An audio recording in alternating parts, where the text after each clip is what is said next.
So riding in India, I mean, it depends a lot on your personality, but I think it is really fun. And my Hindi, my Gujarati never got very much experience because so many Indians speak English, and a couple times when I would try to speak to even like a bus driver or somebody who's kind of more of a working class kind of person, they'd be like, "Oh, just talk to me in English. I can't understand what you're saying with your accent." So I may not have learned the local languages. My Hindi and Gujarati has remained pretty limited over the many years I've been to India. But I did learn horn very fluently. And in horn, it's a totally different animal in India because you use it to communicate a lot of different things. And some people they have different horn philosophies. It kind of reminds me of like a cartoon character sometimes where you're like, "Oi, hey, I'm here, just so you know, hey, I'm here." Or like almost like a sonar of like you want, to kind of announce your position. Some people just keep beeping the horn as like a sonar ping.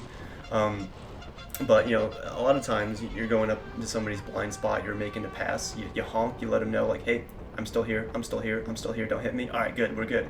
Or whenever you feel it's a good time to announce your existence to the world, you just honk the horn. Sometimes you can't see through a turn, you honk to let the people know. Because again, in India, there's no guarantee that traffic is going the direction you expect it to. So even on the highway, you're driving on the left side of the highway. It's a split highway. People are going the opposite direction on the right.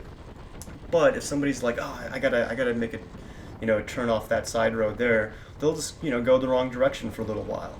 At first, it's kind of shocking, but then when you realize that's an option, it's actually pretty sweet. It's come in handy. You're like, "Oh no, I just overshot my turn. Wait, that's not an issue. I don't have to ride 7 miles. I can just go and pop a U-turn, go the wrong way, and then find my exit again. No big deal." So I spent most of my time in Gujarat, and I think Gujarat is one of the more developed states overall. I mean, I've also been to like Bangalore, and that's also very developed there. Um, but I can't generalize to all of India. But one thing you'll notice is the national highways are actually pretty good. Like, if the trucks looked the same and you couldn't tell the languages, just looking at the build quality, you would think this was in the United States and like, in a decently maintained part of the United States too. Um, Obviously, if you've been to like Chicago, a lot of those roads there are just awful. They're pretty much on par with what you would expect to find in a less well maintained part of India. But yeah, in Gujarat in particular, at least that I have experience with, the national highway system or the local highways are really good. Um, and another thing I noticed about the Indian philosophy when it comes to building roads is to make structural designs where it doesn't require enforcement. So, for example, if you don't want somebody to pop a U-turn in a particular area of the highway, um, like you really don't want somebody to turn to the other side of traffic, you just build the median so high that you just don't have the clearance to go over it. And the same thing with those speed bumps, that if you really want people to slow down because there's going to be merging traffic, they just build the speed bumps right into the highway itself rather than putting like a stop sign or a light signal or whatever. Another thing is this, you may notice that I'm driving fairly aggressively here in India with all these lane splitting and maneuvers, not necessarily staying in one lane most of the time. But I've never had anybody respond negatively to that. Rather, I found that if you try to drive like a suburban driver in the US drives, it throws people off because people are used to people looking for opportunities and taking them and going for openings and just kind of making their way, snaking their way through traffic, if they're a single person on a motorcycle. But if you were like pause, like, "Oh no, you go first," they don't know how to interpret that. So I would say that actually if you're used to driving really defensively in the US, it's actually more dangerous. So I definitely became a more aggressive driver in India once I noticed that, once I realized that if you see an opening, just go for it. If you see something, just do it. It'll be confusing to people if there's an opportunity and you don't take it, because people kind of move in anticipation of you taking the obvious like opening as opposed to being polite, and nobody's gonna assume you're gonna like hold the door open for them, for example. Because in the U.S. people are always holding doors open for each other to be polite, and there's almost a similar style of activity on the road too, where maybe not in big cities, but at least in the suburbs or more rural areas, people are like, "Oh no, you go first. Go on ahead," and they'll be waiting for you. Nobody's waiting for you in this case, and it's okay because that's the norm. So as long as everybody's on the same page. Also, you can kind of predict how aggressive people will be in India based on how many people are in their vehicle. So I think the most I've seen on one motorcycle or scooter was like maybe five, or I want to say six, but I don't know if it was six. It was five or six. And they're going to be moving differently than when you have a single occupant on a motorcycle. So if you got 2 people, 3 people, 4 people, 5 people, or like a person and a goat or whatever, they're going to be kind of going straight, not making any sudden turns. They're not going to be weaving through traffic because it's physically harder to do those kind of maneuvers.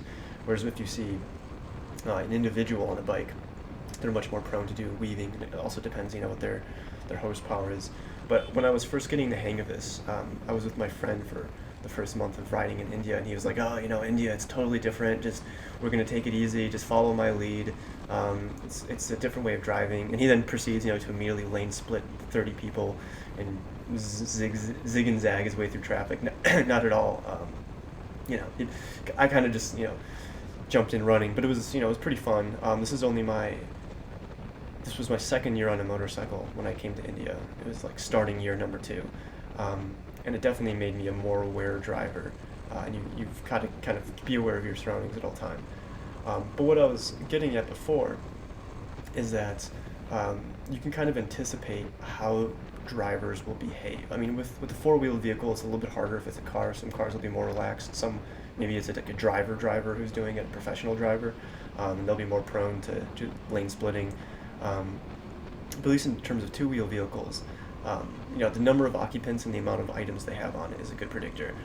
What's not a good predictor is age or gender. I was starting to feel, all proud of myself after about a month. I was like, I'm starting to get the hang of this traffic. I'm starting to do lane splitting. I'm starting to be able to flow through things.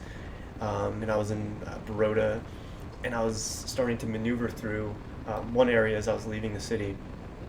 And I just remember being like, yeah, I'm really getting a hang of this, and being all proud of myself and how quickly I was able to move through things. And there's like this 15-year-old girl on however many cc scooters like zipping past me, and yeah, it's a matter of skill and also preference. There's no need to be in a hurry.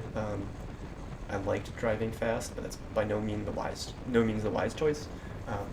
And also, during the monsoon season, you have to be smart. The roads definitely get a lot more slippery. Even, I would say, especially when it's the light rains. I mean, it's kind of known. The tires are obviously better nowadays than they used to be before, but you definitely can't rely on them. And when I was on the Royal Enfield especially, had a longer stopping distance. Some brakes on the road in India are still drum. Not everybody has disc brakes, and you have to be very aware that a lot of times it's easier to go for an opening than it is to stop. There was one time that I was in a hurry to get home because I had like an eye infection. My eye was like dripping pus, and I had also been, during the monsoon season, a little bit of a minor accident, so my skin was also all gooey with interstitial fluid, and I felt quite awful. So I wanted to go home and get a rest, but I was 8 hours drive away from home. So I went quite fast on the Royal Enfield I was borrowing at the time. And I remember realizing that in order to stop, I would need about an 8-second stopping distance to actually come to a full stop. 8 seconds, maybe 10 seconds to be quite honest. But probably 8 seconds was my estimation. And most of the time, there's just no way that I was going to get there. So I just had to plan. You can just, go at a slower speed and actually be able to stop in time, or have a more modern motorcycle, like a different one I borrowed, the Suzuki V-Strom brand later on, which is the bike that I was riding for most of this video. The Royal Enfield was a 350 Thunderbird, which was super fun to ride, and actually it was, I would say, more fun to ride for city driving, although the high clearance on the Versys was really useful for whenever you're off-road. But even honestly, the Thunderbird was just fine.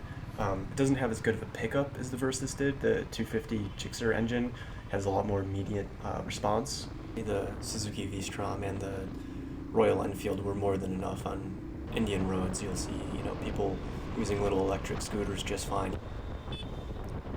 That's it for this video. Thank you so much for watching it, and if you have any suggestions for improvement, let me know.